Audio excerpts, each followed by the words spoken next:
আসসালামু আলাইকুম প্রিয় দর্শক বন্ধুরা। আজকে আমি ঘুরতে আসলাম পদ্মা সেতু দেখার জন্য। সাথে আমার বোন আছে, তারপরে আমার স্ত্রী আছে এবং আমার মেয়ে আছে, বড় ভাইয়ের ছেলে আছে। সবাই মিলে ঘুরতে আসলাম পদ্মা সেতু দেখার জন্য।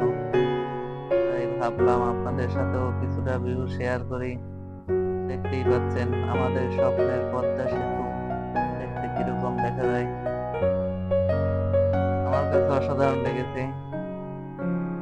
আপনাদের কাছে কেমন লাগছে ব্রিজটা দেখে জানাবেন প্লিজ।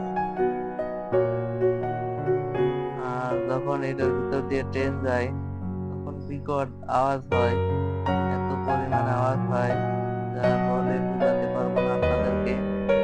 সামনাসামনি যারা আসছেন তারা তো জানেনই কিরকম আওয়াজ হয়, প্লেনের মতো আওয়াজ। ওই যে দেখতে পাচ্ছেন ট্রেন চলে যাচ্ছে, প্রচন্ড শব্দ হয়, সহ্য করার মতো না এত পরিমাণ সাউন্ড। কাছাকাছি এলে বোঝা যায় সাউন্ডটা, দূর থেকে বোঝা যায় না। আর কাছে যেতে দিল না। এই পর্যন্তই লাস্ট সীমানা। কেমন লাগছে ভিডিওটা জানাবেন প্লিজ।